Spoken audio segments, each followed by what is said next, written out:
ایک روشن ضمیر باپ، ایک دانشور باپ جس کی حکمت و دانش کی اطلاع قرآن کریم نے دی.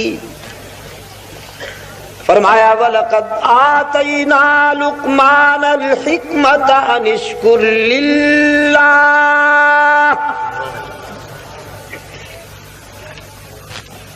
حکمت و دانائی کا یہ نامور کردار اپنے بیٹے کو بلاتا ہے.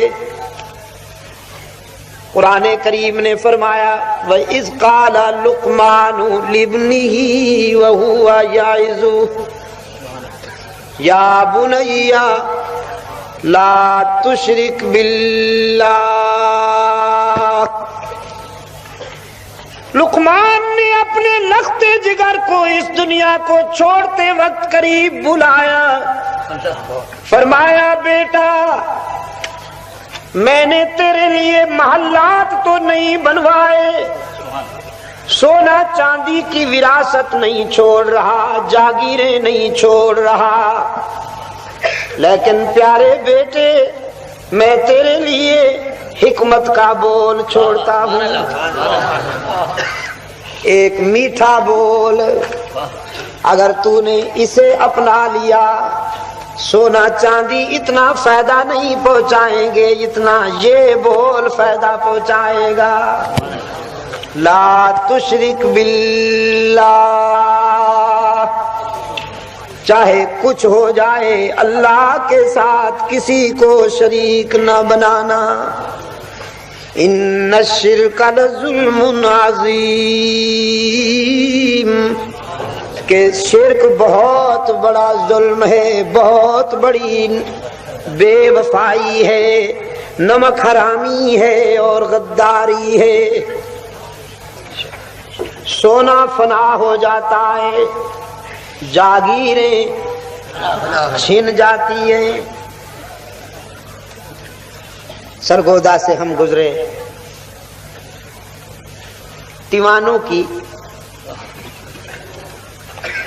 یادگاریں، بنگلے اور کوٹھیاں بھائیں بھائیں کر رہی تھی، کھڑی ہوئی. کم ترکو من جنات وعیون وزروع ونخل طلعها حضیم. فرمایا نوشیرواں کے در پہ لکھا تھا بآب زر، نوشیرواں کے در پہ لکھا تھا بآب زر، اس منزل غریب کے ساکن کہاں گئے. نعرہ تکبیر. ہم نے دیکھے ہیں ایسے ہزاروں کہ جن کا معطر بدن تھا، مشین چلن تھا، جب قبر کہن ان کی کھودی تو دیکھا نہ عضو بدن تھا نہ تارے کفن تھا.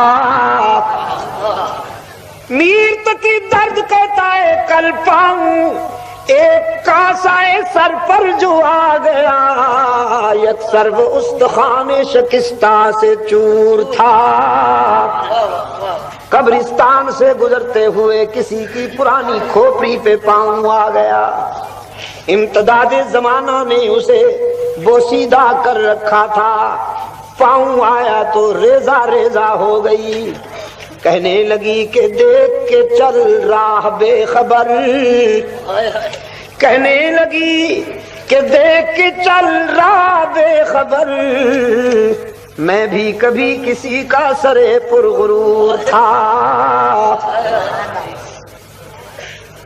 سب مٹ جانے والی چیزیں ہیں، جاگیریں بھی مٹ جاتی ہیں، سونا بھی مٹ جاتا ہے، چاندی بھی فنا ہو جاتی ہے، محلات بھی مٹ جاتے ہیں، کوٹھیاں بھی سب فنا ہو جاتے ہیں، لیکن ایک کلمہ لا زوال لا زوال لا زوال، اس کی توحید، اس کی توحید کا کلمہ. جس نے توحید میں وفا کر دی توحید اسے بھی زوال آشنا نہیں ہونے دیتی. جس نے توحید میں وفا کر دی توحید اسے بھی زوال آشنا نہیں ہونے دیتی. پاکستان والوں دعوے سے کہتا ہوں شرک و بدعت کے دروازے بند کر دو, سارے مسئلے حل ہو جائیں گے. آج منگتے بن کر کھڑے ہوئے ہو, کرنسی میں جان نہیں رہی. کبھی امریکہ سے مانگتے ہو, کبھی جاپان سے مانگتے ہو, کبھی جرمنی سے مانگتے ہو. ساری دنیا میں منگتے مشہور ہو گئے ہو, بین الاقوامی پائی نہیں. اللہ نے انہیں کسی کا محتاج نہیں بنایا. ان کی زمین سونا اگلتی ہے, آسمان موتی برساتا ہے. ہمارے منصوبے پڑے ہوئے ہیں کہ سرمایہ نہیں ہے, ان کا سرمایہ پڑا ہوا ہے کہ منصوبے نہیں ہیں. یورپ کے بینک مشرق وسطی کی دولت سے بھرے ہوئے ہیں. دنیا مانتی ہے اگر سعودی عرب یورپ کے بینکوں سے سرمایہ نکال لے تو دیوالیہ ہو جائے, بینک بیٹھ جائیں. کبھی کبھی خیال آتا ہے کہ یہ سرمایہ نکال کیوں نہیں لیتے, لیکن پھر ذہن میں یہ بات آتی ہے شاید اللہ کو یہی منظور ہے کہ سعودی عرب کی دولت یورپ کے بینکوں میں پڑی رہے تاکہ تثلیث پرست جو سائنس اور ٹیکنالوجی کی ترقی پہ مغرور ہیں, تہذیب و تمدن کے اجارہ دار بنتے ہیں اور سمجھتے ہیں کہ ساری ترقیاں ہم سے وابستہ ہیں, اللہ ان کو بتانا چاہتے ہیں کہ توحید والے سرمایہ نکال لیں تو تثلیث والوں کا بیڑا ہی غرق ہو جائے. تمہاری آبرو بھی اسی سے بچی ہوئی ہے کہ توحید والوں کا سرمایہ تمہارے بینکوں میں پڑا ہے. فطرت اشارے کر رہی ہے کہ تثلیث میں کچھ نہیں, سب کچھ توحید میں ہے. دنیا بھی توحید میں ہے, آخرت بھی توحید.